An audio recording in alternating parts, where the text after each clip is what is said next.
From the library of the New York Stock Exchange at the corner of Wall and Broad Streets in New York City, you're inside the Ice House, our podcast from Intercontinental Exchange on markets, leadership, and vision in global business. The dream drivers that have made the NYSE an indispensable institution of global growth for over 225 years.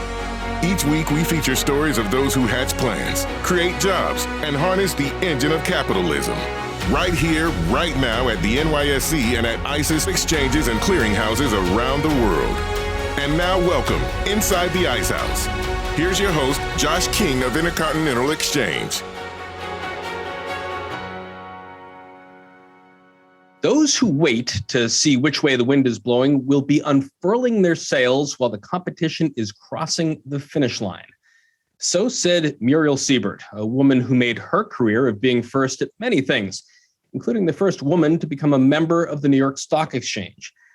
I doubt that Muriel was investing in Bitcoin when she passed away in 2013. The race isn't over yet, but there's definitely wind in the sails of companies like the newly independent Bakkt, that's NYSE ticker symbol BKKT, and its partners like MasterCard, that's ticker symbol MC, which are bringing sales that use digital currencies to the general public. It was just 3 years ago that we heard from Jeff Sprecher, Kelly Loeffler, and others about the launch of Bakkt. The company has evolved over that time. Users can now convert, among other things, hotel and airline and restaurant points into crypto.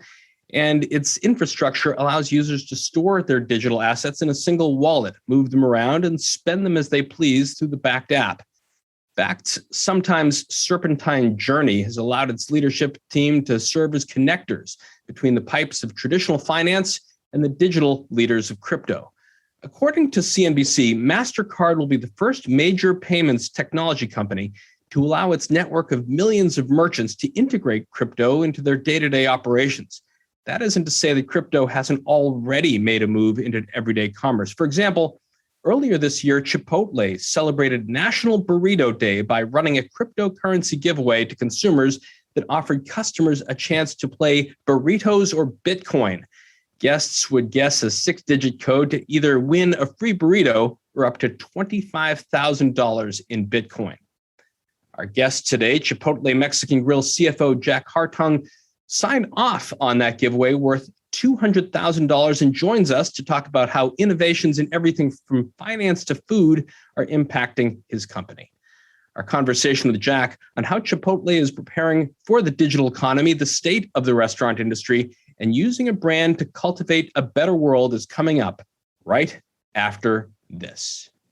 There's the gold auction and also the LBMA gold price. It's the world's price for gold, particularly gold which is delivered in London. 4 banks would travel to a room next to the Bank of England twice a day in order to run an auction verbally. And it worked like that for about 100 years. When some of these firms moved out to Canary Wharf, they decided that actually it was too much to be sending people to the room, so they moved it to a phone call to buy and sell and establishing a price.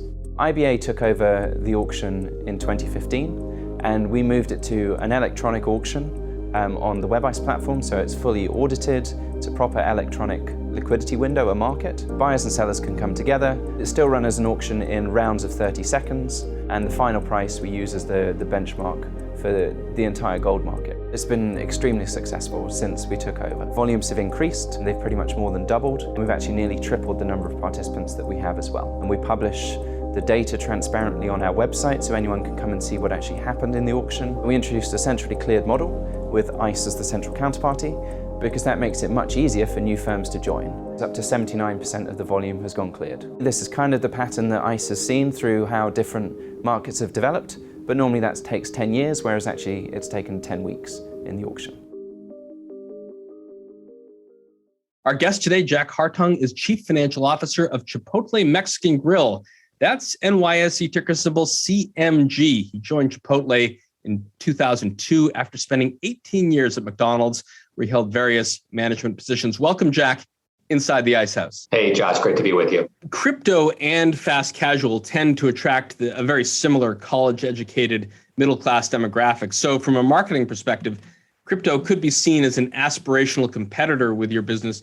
Do you view your wallet competition as other fast casual restaurants, or do you take a more holistic view? We take a more holistic view. It's really more about dining. When you think about your next meal, You could go to the grocery store, you could reach into your refrigerator, and you can go to just a countless number of restaurants, from traditional fast food through the drive-through to a fine dining restaurant. And so we look at the whole dining experience that customers are looking for. And keep in mind, Josh, we were started by a fine dining chef. Okay, we weren't started by somebody that came out of MBA school and was looking to create a Chipotle chain. We were started by somebody that really wanted to open up one restaurant. And the hope was that one restaurant would generate enough cash to fund a full service fine dining restaurant. That kind of approach to food still exists today. We don't think of the Chipotle meal, the burrito, as fast fuel. It is fast and, it is tasty and it is very nutritious, but we think of it as a dining experience. And so we still do hours and hours of prep before we open up at around 11 o'clock in the morning, which is what would happen in a fine dining restaurant. We still cook all our food pretty much to order. Now, it doesn't mean that when you order a steak, we put the steak on, but we're cooking constantly so that when you order a steak or a chicken burrito, it was a matter of minutes, maybe several minutes, maybe 10 minutes or so, that food was cooked and then brought to you. Give us that origin story of the lone chef with the vision. How did Chipotle begin? Yeah, Steve Ells was a 26-year-old kid, I'm going to call him. Yes, he was a young adult, but he was working in a fine dining restaurant in San Francisco called Stars. At that time, one of the best restaurants in the country in the early 90s. And they would work very long hours. And he would often stop at these taquerias on the way home. And one day it just kind of hit him. He goes, wow, this is a great way to serve food. It's easy, it's fast. The meal is made, the burritos are rolled right in front of you. But what if I took my fine dining experience, the prep, using whole, fresh ingredients rather than processed ingredients? What if I grilled the meats on a regular basis right in front of the customers? What would that experience look like? And it was kind of this idea of let's take fast food, combine it with the culinary of fine dining, and see what we come up with. And that was his vision, and ended up being one very small restaurant, 850-foot restaurant near Denver University. That, again, he thought that he would open that, run that for 3-4 years or so, and then that would fund his fine dining restaurant. Well, it didn't take long for him to realize that Chipotle had much, much, much more potential than just a funding mechanism for his fine dining restaurant. So he said, let's open another one. Well, that one did even better than the first. And then that led to another and another. Before you knew it, Steve figured out, wow, I could really feed people. I can have a bigger impact on food culture in this country by bringing this kind of dining, sourcing wholesome, sustainably raised ingredients, doing real cooking, but do it in a fast and affordable environment. And that's really how it took off. And in the early days, Steve would tell you the stories that people would tell him you're doing everything wrong. That's not how you do a restaurant. You can't do all that prep in the restaurant. You can't do all the grilling right in front of the customers. You can't take cilantro. Cilantro is something you shake out of a jar. No, that's not the way Steve did it. He would take the cilantro stems and pull the cilantro off the stems and, finally chop, which is what you would do in a fine dining restaurant. So it didn't take him long to realize, my God, I can have a much bigger impact on food culture in this country by bringing Chipotle to more and more people. And in the early days, Josh, the mantra was, just because it's fast doesn't mean it has to be a typical fast food experience. And while the words are changed today, we want to cultivate a better world. It's still around this idea that we can bring better food to the masses. Speaking of wholesome restaurants strategically located near college campuses, I read an interview that you did a couple of years ago with your alma mater, where you mentioned wanting to visit the Chipotle right off the Illinois State campus. Did you ever get a chance to make that visit? You know what? I didn't. I was in such a hurry then, and I haven't been back there yet. So I guess you're reminding me I have to make a trip back there. I mean, what brought you originally to Normal? And what about that college made it not just the right place for you and your wife, who I think you met there, but also I believe your children went there as well? When I was a kid, when I was 18 years old and deciding what college to go to, my God, I didn't know what I was talking about, Josh. And I had friends that were going to Illinois State. They told me where they were going to stay, what dorm they were staying at. I talked to my older brother who was going to the University of Illinois and he was studying accounting. And so I kind of put those two experiences together. I wanted to go where my friends were going, Illinois State. I wanted to study what my older brother was studying because he told me what a great career I could have in accounting. So I went to Illinois State to study accounting. I kind of half thought that I might transfer to U of I because my brother was in my ear saying, U of I's got a great accounting program and you have to move here. As soon as I got to Illinois State, though, I realized they had a great business program, a great accounting program. Of course, I did meet my wife there, and we now have 5 kids and we've got grandkids, and so it's been a great journey on a personal basis.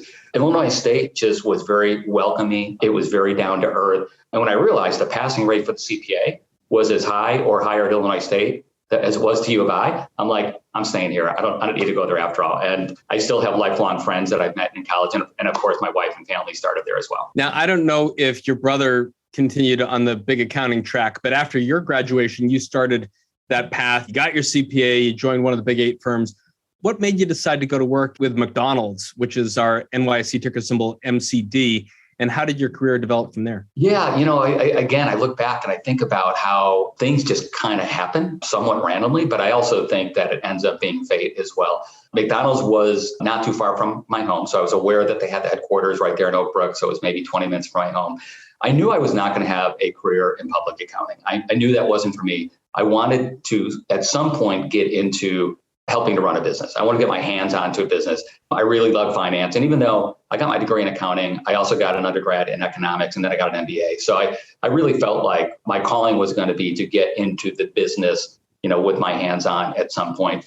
And again, I had some friends. I mean, you're going to think I just follow my friends everywhere, but I had some friends that had joined McDonald's. And the thing that appealed to me the most was McDonald's had this kind of open job search within the company where you could start into a traditional finance role. But when there are openings, for example, to support the company operated part of the business or the franchise part or international part, they would post the job. And it was an internal job fair, if you will, virtual job fair, even though it was on paper at the time. I thought that was amazing because I love to learn. I still love to learn. Even though I've been in business for such a long time, I'm learning something every single day. And I felt like, wow, this is a successful, well-known global business. And if they will give me the opportunity to learn about different parts of the business, how exciting could that be? So Steve is plying away at his vision of what he's doing with cilantro and making a run of it. Things are doing well in Denver and the vision is beginning to expand.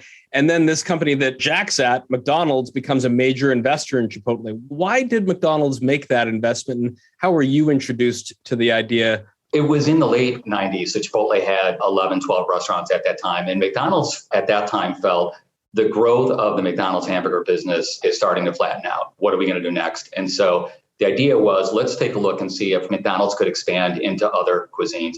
It just so happens that Chipotle actually came calling on McDonald's. Chipotle had been raising money every year or every 2 years to fund its growth. Steve hated that. I mean, Steve was a chef and he wanted to be in the restaurant. But every year or year and a half or so, he'd have to spend time in front of finance folks, which he wasn't that comfortable with. He didn't really like talking about the finances. He really wanted to just create and serve delicious food. So one of his advisors said, Steve, why don't you look for a strategic partner, somebody like a McDonald's, or at the time it was Yum, which would have been, KFC and Taco Bell and Kentucky Fried Chicken. So he actually was knocking on doors. One of the doors he knocked on was McDonald's.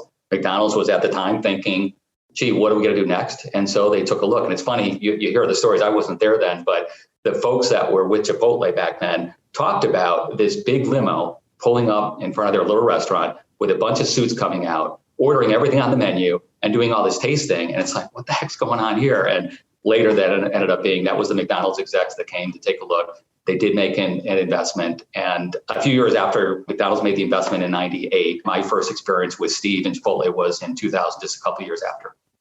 What I've read, Jack, is that it's 2002. And when you're thinking about joining the company, you were initially hesitant to take the job and relocate your family. What made you decide to jump in? My first meeting with Steve, and I remember it like it happened yesterday, was in 2000. And he took me through the restaurant. So we didn't spend time looking through reports or financials, or let's talk about financing or anything like that. He took me to the restaurant and he went through the line and he talked about every single ingredient. He talked about the rice and he talked about exactly what ingredients went into the rice and exactly how it should taste. So we didn't go through the line and get a burrito. We went through and tasted the rice and he said, Jack, you should taste a little bit of lime. You should taste the cilantro. There's a little bit of salt in there, but you shouldn't taste the salt. That should just bring out the subtle flavor of the rice. And it shouldn't be too sticky, so it should be light and fluffy. He'd go on to the fajitas and then go on to the chicken, the guacamole. So every ingredient he went through and had this very discerning, very detailed vision of what each ingredient should taste like. And if we hit the mark on every single ingredient, the burrito that you craft with all those ingredients would be extraordinary. And he was right. And at that time, I mean, I had chills up my spine because I'm like, I've never seen anybody talk about food this way or have a vision about how people should eat. So it was at that time that I was very interested and I wanted to do all I could do to help Chipotle. It was a few years later that Steve felt we are going on to the next level of growth and he needed a CFO. And so he approached me and immediately I'm like, I really want to be part of this because Chipotle I knew was an amazing company in terms of thinking about food, how you source food, using a sustainable approach, how you really cook in front of the customer, do real cooking.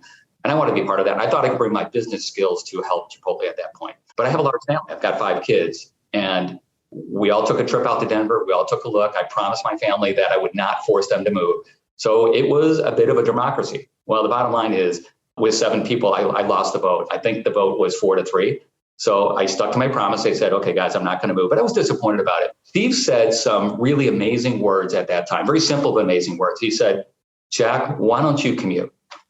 And I'm like, you're nuts, Steve. Commuting is something you drive to and from, and it's a 30 or 45-minute commute. He goes, Jack, try it for a year. Just try it for a year. My dad did it, and he told me how it worked for his dad. He said, you can talk to my dad, and I did. The magic words were, try it for a year. It's like, well, wait a minute. This is a crazy idea, but I could do almost anything for a year. So it was hard. It really was hard to get on an airplane every single week and leave my family. But after a year, it's like, okay, it was hard, but let's try another year. And then it was another year. After a few years, I stopped counting the years. And thank God, I mean, my wife is amazing. She's done a great job of raising my kids. If I needed to be home for a graduation or a ball game or whatever, I would arrange my travel schedule so I can make that. So Steve was very accommodating. My wife was amazing. So, but the magic words were just try this for a year. And that led to this journey that I've been on. And I mean, I just couldn't say enough about how lucky I am to be on a journey where you start with a small private company, founder led, you get to go through taking the company public. And we've had bumps along the way, but I think every challenge a company or an individual goes through, I think it's a learning experience. And I think if you take every challenge as a learning experience, even though the real tough challenges, you become a better person. And I think you become a better company. So you try it for the first year, you do it again for the second year, and then suddenly there's 4 years between the time that you were named CFO and the time that finally there's an initial public offering here at the New York Stock Exchange in 2006.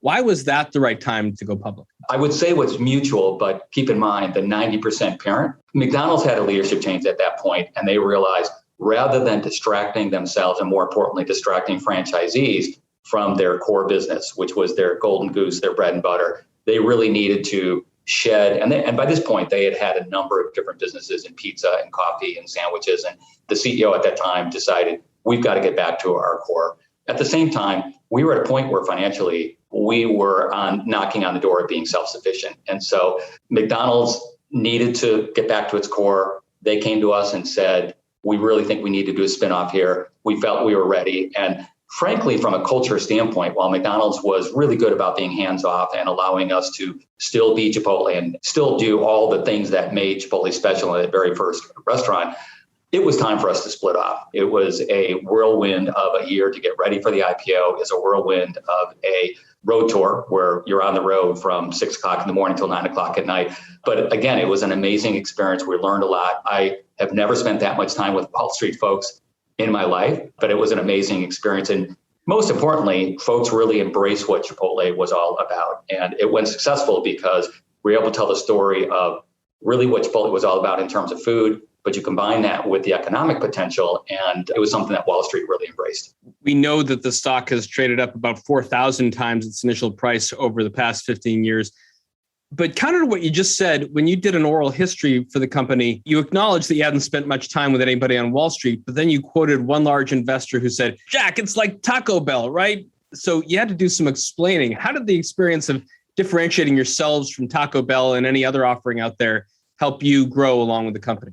I forgot until you brought that up, but that was on the roadshow. And at the time, we had 400 restaurants when we were on the roadshow to go public in 2006, but they weren't in every single city, and we didn't have very many in a lot of cities. So a lot of our investors, or a lot of the prospective investors that we met on the roadshow, had never been to Chipotle. And that was one very prominent investor, who will remain nameless, who basically compared us to Taco Bell. Well, you could just see and feel the hairs on Steve's neck go up. But remember, Steve has this vision of creating a restaurant concept that says just because it's fast doesn't mean it has to be a typical fast food experience. He wanted to elevate the experience.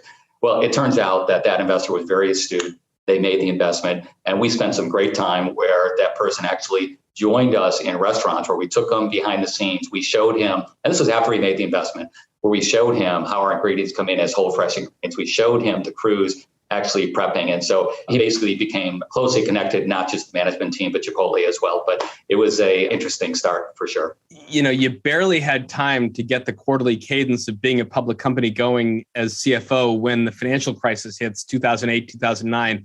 How did that period test the company and lead to the post-financial crisis climb that we've seen both in the number of stores and the valuation of the business?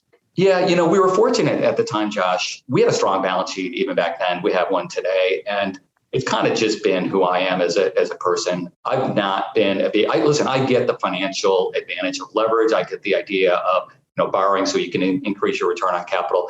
But I've always been more conservative where you don't want to risk the farm. And with a young company like Chipotle at that stage with significant growth prospects, we had a conservative balance sheet. And so we knew we had a balance sheet back then that we could weather that storm. So financially, I wasn't really worried about it. From an internal standpoint, in terms of making decisions, there were a lot of important decisions we had to make to try to navigate through and make sure we could continue to grow our sales or to invite customers back. The thing that I was most proud of is because we had the strong balance sheet, we never talked about what can we do to reduce our food costs. We never talked about what can we do to maybe cut labor at the restaurant so that we could reduce our labor costs. Now, it doesn't mean we're not looking for efficiencies, but we stayed true to what Chipotle was all about. And that was, what can we do to invest more into the quality of our food? How can we increase the amount of naturally raised meats and locally grown produce, even while others were trying to, basically cut back on costs? We want to invest more in our people back at that time because we knew as a company owned, and this is one of the unique things about Chipotle, we're still to this day 100% company owned.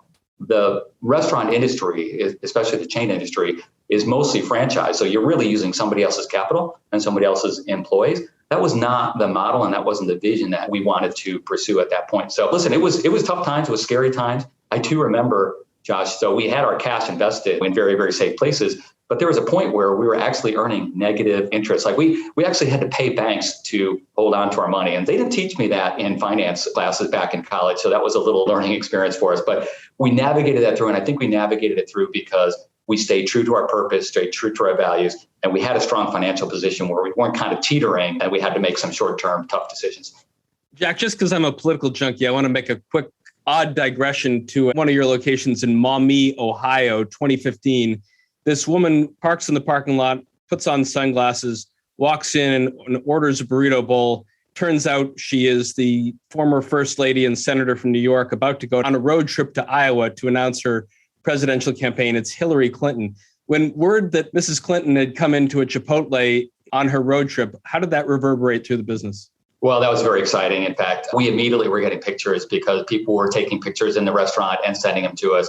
She was kind enough to take pictures with our managers, with our crew, and that was a big deal. And even back then, that was still early days. We weren't really, a lot of people didn't know who Chipotle was at that time. It gets back to your original question about how do we look at who our competitors are. Hillary could eat at any restaurant at any time. She could have private chefs. So she has the culinary world at her fingertips. She chose to come to Chipotle. So it was very humbling. We were very proud of it. And again, which is very exciting. And most exciting for us was that our crews and our managers, the ones that are at the front line that are doing the hard work serving our customers every single day, really got to experience that excitement. It was very cool. I mean, as we head into the break, some future Hillary Clinton on a road trip wanted to go to Chipotle may not have to put on the sunglasses and come to the store. I want to discuss a practice that you began in recent years that I understand was initially pretty controversial across the company. At the end of this quarter, nearly 10% of Chipotle now have drive-thrus. In the company's third quarter earnings call, you announced that 75% of new locations are going to have what you've termed Chipotlanes. What's been the response to and impact of adding drive-thru service to both new and existing locations? I will tell you, over the years, the discussion of drive-thru really evolved. 10 years ago, for example, 15 years ago, it was a firm no. The drive-thru really signals that you are traditional fast food. And again, our mantra was we want to elevate fast food. And we thought that cue might send a signal to customers that there's not real cooking going on in the restaurant. We also, 10 or 15 years ago, we were still bringing a lot of new customers into the restaurant. And we wanted them to come in and see the open kitchen and see that we were doing real cooking right in front of you. Well, a few years ago, as we were talking about our digital business, we talked about the convenience. How could we take convenience to another level? We felt like we could create what we refer to as the digital drive-through of the future. So it's not a drive-through because there's no speaker. There's no ordering when you come onto the lot. And we, as a management team, talked about what is ordering at a Chipotle restaurant or other fast casual restaurant, what it's going to be like in 5 years from now. Can you envision, the kids of today wanting to drive up and order, through a speaker and wait for their food? Or is all commerce going to be through their phone? Well, the pandemic certainly has accelerated that, but we thought, okay, we're going to skip over the traditional drive-through with a speaker. We're going to have a digital drive-through. We called it Chipotlane. It was a hit from the beginning, Josh. And so we opened 2 or 3 or 4 of them and watched them, and they were an instant hit. There was a little bit of an adoption or a learning curve, if you will. Customers would drive on a lot and they would look for the speaker. So we would have to position somebody on the crew in the lot and explain how it worked. But I would say after the first week or week and a half, customers got it. The business immediately was a major part of the business. Even before the pandemic, it ended up being about half of our business. During the pandemic, digital ended up being 60, 70% in Chipotlanes, most of that with the order ahead and drive up. And so our customers have responded, from a convenience standpoint, it's super convenient. It's super high value. And the beauty of it is you don't have to drive up and wait in line for other people and food. There might be a car or two, but we tell you when your food's going to be ready. So if you want your food at 12 o'clock, we'll have it for you at 12 o'clock. If you want it at 12:10, it'll be 12:10. And so there's kind of an agreement that we have in terms of what works for you, and we'll have it ready for you.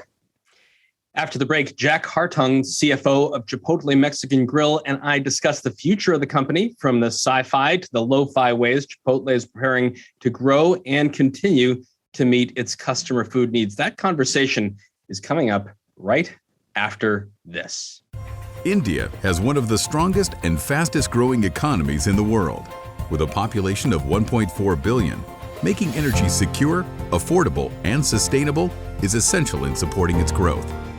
In response, the Indian government aims to diversify its energy mix, increasing its natural gas consumption to 15% by 2030. Efficient to transport, liquefied natural gas is critical in supporting countries with developing infrastructure. ICE's West India Marker LNG futures contract complements our global natural gas complex, providing essential risk management as demand for liquefied natural gas in India and the Middle East grows. Welcome back. Before the break, Jack Hartung, CFO of Chipotle Mexican Grill, and I were discussing his career and the growth of the company from its IPO to the present. So take me back to around Christmas 2 years ago, December 2019, shares trading around their then all-time high of about $860. 3 months later, they've sunk 20% to around $654 on March 1st. And we know what really that coincided with. Take us into the C-suite in Denver as the pandemic became pervasive. Existential crisis or unprecedented opportunity if you happen to play your cards right? Yeah, listen, really, really great question. I'll tell you the early days, if you could be a fly on the wall with our management team, one of the first things we did, like Brian and I, our CEO Brian Niccol, we talked about, okay, we know we've got a strong balance sheet, but let's do a cash burn analysis, which, by the way, I've never had to do. Even when we were a private company, I never had to do a cash burn analysis, meaning how long will our cash last? We did some quick modeling and realized, okay, we're in really good shape. We had about $1 billion in cash. And if we said, for example, in the worst case scenario, the stores closed and we have 0 sales, how long can we last? So that gave us the confidence that, okay, we committed at that point to make sure we made decisions during the pandemic. And we didn't know if it was going to be a month, 3 months, 2 months. None of us guessed it would be a year and a half or 2 years or, whatever it ends up being.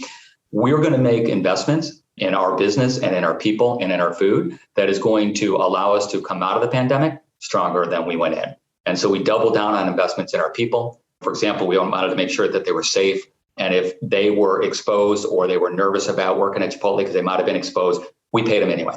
So whatever hours they were supposed to work, we paid them. We paid discretionary bonuses to our managers, to our crews, not based on results because results were totally in the tank at that point as people were not getting out and about anymore. But we want to make sure that our teams knew that we cared about them, we supported them, we cared about their safety, and we wanted to make sure they also financially were able to pay their bills. We also made the double down on investments in digital. We had already been making significant investments in digital over the years. And in fact, if we hadn't made those investments, Josh, we would not have been able to navigate through the pandemic as well as we did. And we also made sure that throughout that we were continuing to buy the very best food we could. Let's make sure we raise our standards, not lower them. Let's make sure that we're still cooking and serving delicious food. So all the things that make Chipotle special are our food, our people, and now the convenience of digital. We doubled down. We also said, we're not slowing down on openings. We know that the sales environment is very rough, but let's continue to make sure our development team is finding great sites. And so all the things that we knew would lead to a better, stronger brand and a better, stronger company in the future, we made those investments and we made them with confidence. And would I have guessed based on where the stock price was that we'd be like at double during a pandemic? Absolutely not. But I think the strength of our digital system, the fact that the digital sales, the digital experience is very sticky, we felt, and it's proving out this way, that the customers that were tried digital for the first time because of the pandemic, that would be a sticky experience, that they would come back, and that we would also get our dining room business back as well. And so, today we're looking at sales volumes that are the highest they've ever been. We're looking at margins that are the highest that we've had in like 5 years. And so, and we're still going through the pandemic, and yet these business results are the outcome of the longer term investments that we make. We're starting to see those pay off. Take us into that prep for the fourth quarter 2019 call, the first quarter 2020 call. Analysts are sort of having to recalibrate the questions they ask for you, scratching their heads about what they should be worried about. Are they getting it at that point, or you have to bring them on this journey to say, imagine these stores closed, where our cash burn analysis for the next couple of months, we're still going to be okay? Yeah, the questions really changed at that point, Josh. It wasn't about the margins of the last quarter. Everyone was looking ahead. Everyone was worried about how this is going to play out. So we did, at a high level, share with them what our financial position would look like. And we shared things like, what if our stores closed? Could we keep our employees? Could we keep the restaurants going? Like, for example, would you stay open even if almost no customers would come in? We shared with them our ability to do that. So early on, Wall Street understood that we were going to financially be able to withstand this better than anybody. Now, what they didn't early on realize that not only would we withstand it, like companies that had a lot of debt, companies that have franchisees who were under a lot of stress, those were very, very difficult days. And listen, we want to win in this industry, but we don't want other restaurants to be put out of business. We don't want other employees to be put out of business. And so that was a very, very tough time. But it was clear to Wall Street at that time, based on the discussions we had, that we had the financial wherewithal to withstand this. Now, it wasn't until a few months later when our digital business really took off, and it got up as high as 70% at one point. That's when they were blown away by, oh my God, not only is Chipotle going to be financially able to withstand this crisis, they're going to thrive in it. They had no idea that our digital system, which was accounted for about 18 to 20% of sales just before the pandemic started, shot up to 70%. They said, oh my God, they had no idea that we had the ability or the capacity to make that much food, to serve that much food on the digital system. And that's when I think the appreciation for not just through the pandemic, but after the pandemic, how powerful our business model would be. Your circumstances we've talked about earlier were very different from other chains because you're 100% company owned. You're not dealing with the exigencies of franchisees. You're also kind of looking across your store footprint, the 50 states and the other places that you are, and saying, well, some states are progressing better and some states aren't. What's your sort of calculus about your reopening? Did you reopen across the board? We had a task force when we met. In the early days, we met every single day. And then over time, we met on a couple times a week. And then eventually it was once a week. But one of the challenges was we had to monitor all the local jurisdictions. So there were state mandates or state jurisdictions and then local as well. So our team did a great job of making sure we complied in every single way. So we really followed the mandates. And so, we know that in the Southeast and the Southwest, they were opening up sooner. Even the clampdown was not as severe there. Us being open or not open wouldn't necessarily have an impact on consumer demand or consumer whether they want to come into the restaurant. It's more about how confident are they. What we needed to do was make sure that we had enough staff at that time, because we did have some folks that were uncomfortable working. We made sure everyone's jobs were preserved. If they decided they didn't want to work, we would pay them, like I mentioned before, if they may have been exposed. If they decided they wanted to take a leave of absence, we allowed that. And even if they weren't getting their hours or had a leave of absence, we allowed them to continue their benefits, such as educational benefits, things like that. But we really did it based on, we allowed the customer to decide how comfortable they were coming into our restaurants, and we staffed accordingly. Of course, some of the markets, it took a much longer time, but we basically tailored our financial support, tailored our staffing, and tailored our how we're going to run the business, based on consumers were responding and based on, the local mandates that we needed to comply with.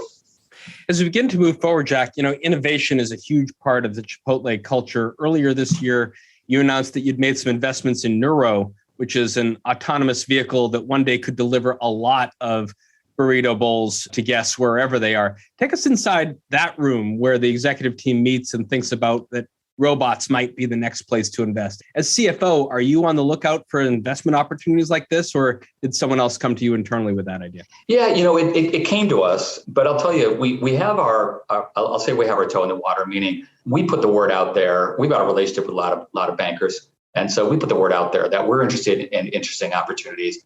And their interesting opportunity can, span another cuisine, but it also can span technology that could transform the industry. And so it really was brought to us. But a lot of stuff is brought to us, Josh, and a lot of it, you cycle through it and it's like, that's interesting, but, that's not really for us. When Nuro came about, and when you look at how the delivery companies, the DoorDashes, the Uber Eats, have disrupted the food delivery world, it doesn't take you long to figure out, okay, what might be the next disruption? Now, delivery is a great convenience experience for customers, but it's also expensive and it also, takes margin out of the restaurants. We've all read those articles about it's really hard on the little restaurateurs. In fact, some states are trying to cap the fees. Well, it's expensive to deliver food too. So the DoorDashes and the Uber Eats need to make money, and so they have to charge the fees. Well, Nuro could be that kind of next generation where you have the convenience of delivery at much, much lower cost. So as we dipped our toe in and we met the senior team there, we were very impressed with their senior team there. And we did our due diligence. We felt like these guys have a shot at disrupting this industry. We want to be a leader, not just in food, not just in our people culture that we build, but in technology as well. We've proven that with our digital system. Now, what's the next layer? And so we'll continue to keep our eye out for interesting innovation from a technology standpoint that can help our restaurants run better, to create better convenience for our customers. But we'll always stay true to this idea that we won't compromise the quality of our food. Like, for example, we won't automate our food, do something where a robot would prepare our food and then it tastes worse than it does if it's handmade. But we're interested in technology that can create a better experience for our customers, better experience for our crews. Neuro and robots could still be a couple of years off, but digital, which we've been talking about, is allowing you to adjust in real time to these staffing shortages you might find from place to place. Your CTO, Kurt Garner, recently said, and I'm going to quote him here, when a location is understaffed for a shift, it can turn off its digital orders to focus on in-restaurant transactions.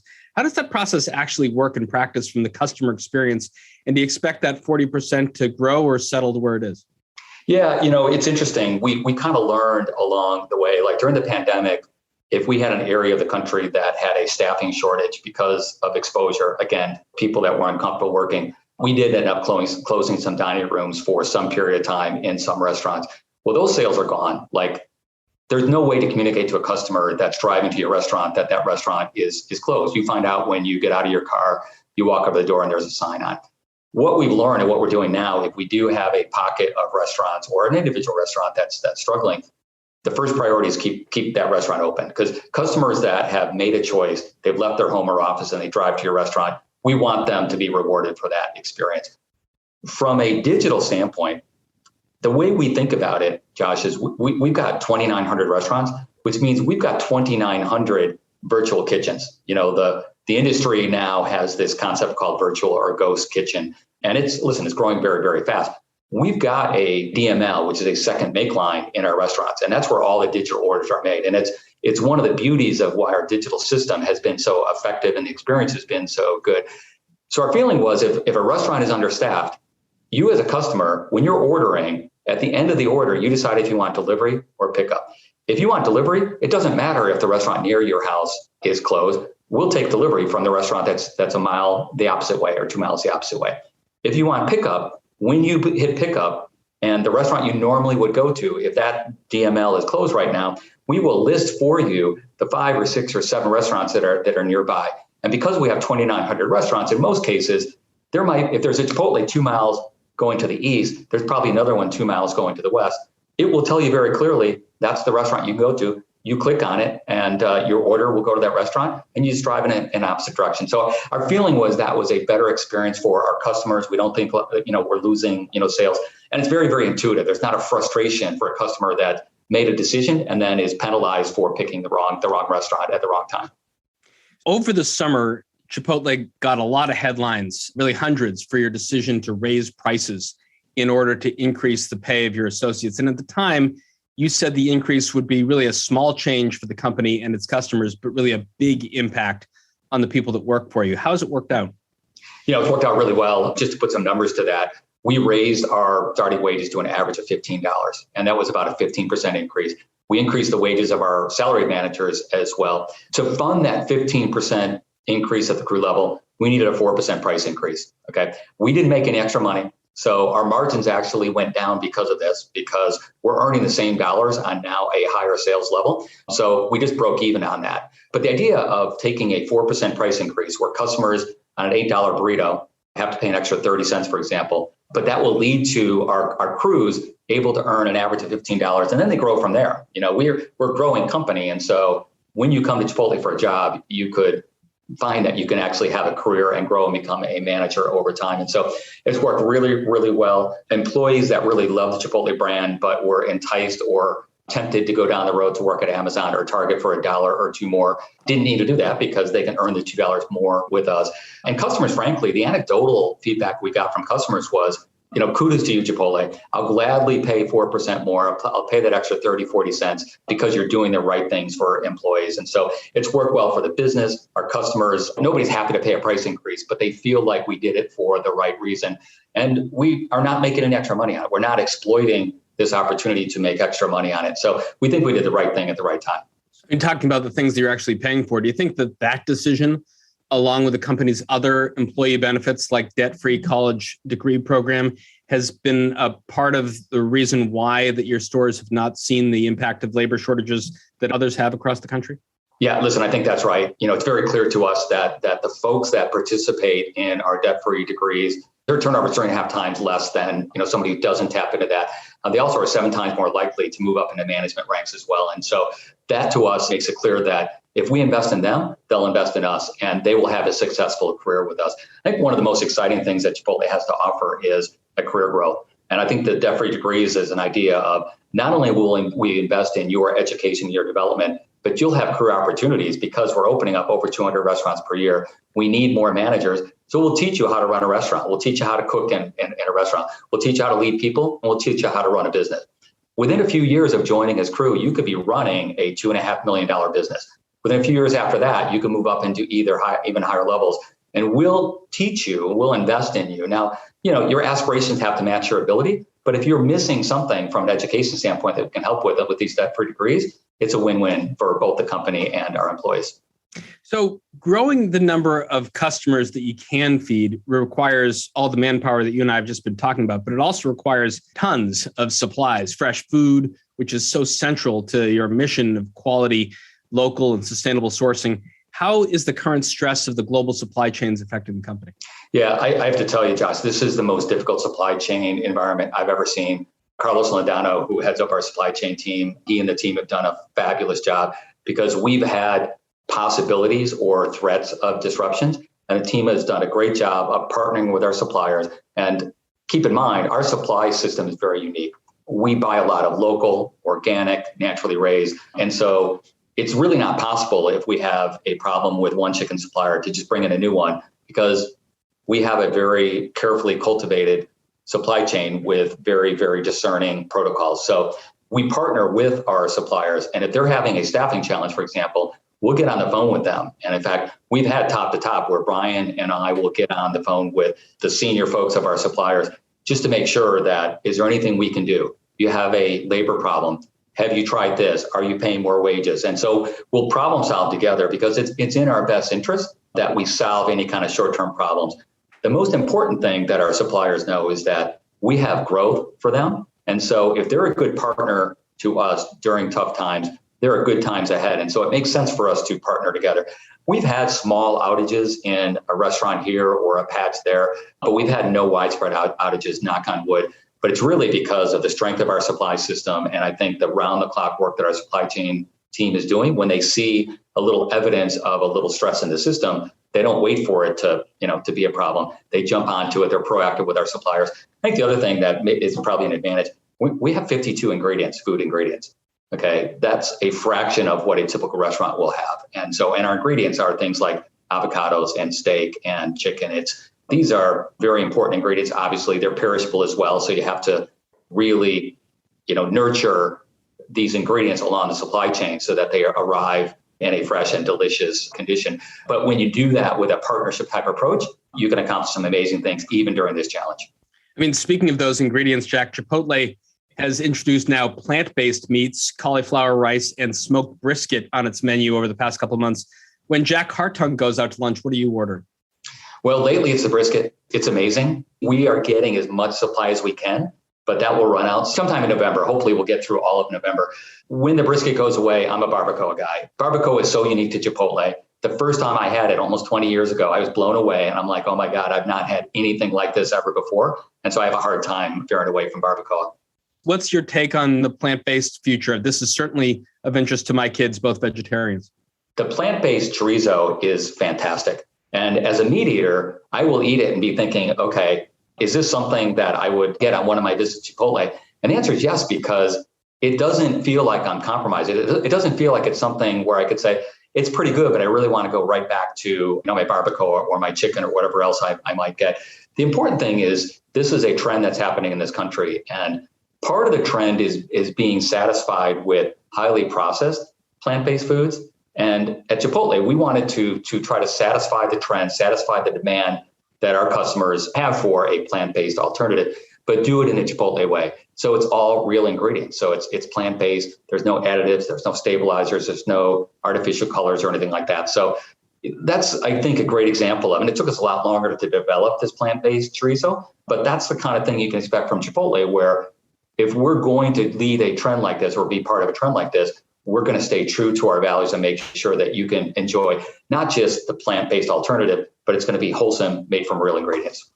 So now zooming out to the entire economy, Jack, what's your take on, as what we're all hearing about now, growing inflation and its potential impact on the post-COVID recovery and long-term growth? Yeah, I know there's a lot of talk about inflation, whether it's transitory or whether it's permanent. I think more and more folks now are talking about at least some of it is permanent. I'm in that camp. I do believe that some of this inflation is not going away.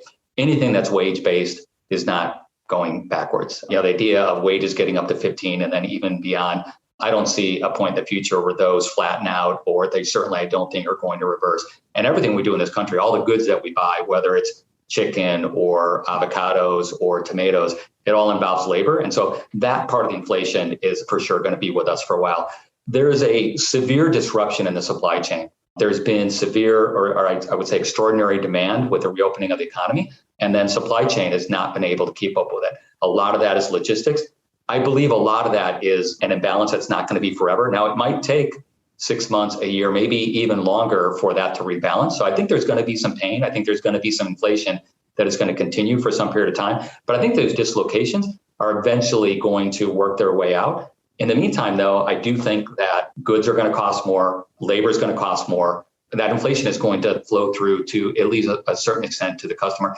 I'm hoping that the economy doesn't shut down because of it. I mean, listen, I lived through my early days out of college was in the early 80s when interest rates were, 18, 19, 20%. I don't feel like it's going to get back to that level. So hopefully this will be something we can navigate for the next year until this dislocation is resolved. Do you think overall economic conditions are going to impact what you've stated as your expansion plans to really double the number of locations from 2,900 to 6,000? No, I don't see that changing at all, because everything that I'm seeing is either a dislocation that will take some time to work its way out. And I'm not worried about inflation at all. We have very high value scores at Chipotle. We don't like to raise prices very often. What we did in the May-June timeframe to increase prices to pay for the wages, I mean, that wasn't unusual. I've never seen anything like that in my career. We needed to do that. But we'd rather be patient to raise prices. It's hard to get an $8 wholesome meal from the kind of ingredients that we serve at Chipotle, which, by the way, if you're in New York, it's not going to be $8, it's going to be closer to 10. But in most of the country, you're going to pay $8 versus that kind of meal at another restaurant is typically going to cost you more than $10. So we know we've got the pricing power. We're not going to be in a hurry to spend it. But if inflation hits everybody, we think we're going to do as good, if not better than others. So our outlook on going from 3,000 to 6,000. I'm as bullish now as ever. And even if we do hit a few bumps in the road in the short term, that doesn't change our long-term vision and doesn't take our long-term approach to how we get there. Thinking about this move from 3,000 to 6,000 on expansion, under Managing Director Anat Davidson, Chipotle Canada has been expanding its operations in our neighbor to the north. Just last week, we saw the opening of the first Canadian Chipotlane. What's your vision for expansion internationally? Is that going to play to the 6,000?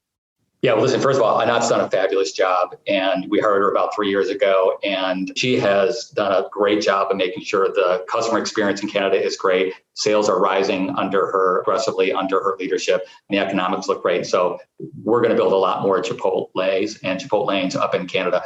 Europe is a little bit further behind, and Europe got hit really hard by the pandemic. I don't know if everyone knows this, but the economy really shut down there. In this country, we feel like things got shut down. Our restaurants were completely closed in Europe, and we're in the UK, France, and Germany for a number of months. They're coming back now, and they're coming back very, very strongly. We've done a number of things, including bringing our digital system to Europe. It's virtually all the way into the UK restaurants. It's in the process of going into our French restaurants. The response so far is looking great. And we've also opened some different formats, a very small restaurant under 1,000 feet outside of central London. We also open up in the business district. These new openings and digital's off to a good start.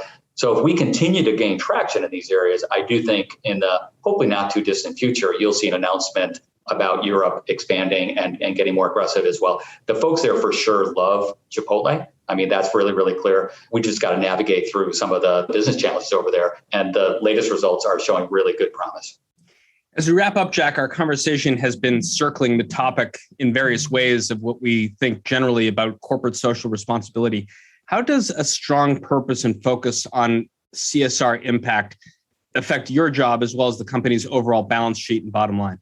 When I first joined Chipotle, the reason I jumped on a plane every Monday morning to come out to Chipotle was I felt like Chipotle was doing something good. It was doing something good for farmers, for animal welfare, for the health of our customers. And, that was a hard thing to do, to leave my family. Family's most important to me than anything in the world, to leave every morning. But I felt like Chipotle was doing something special.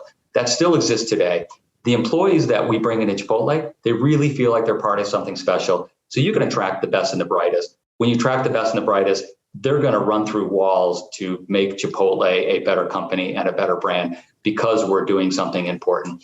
So I think that's critically important, that you have not only talented, but really engaged and committed employees.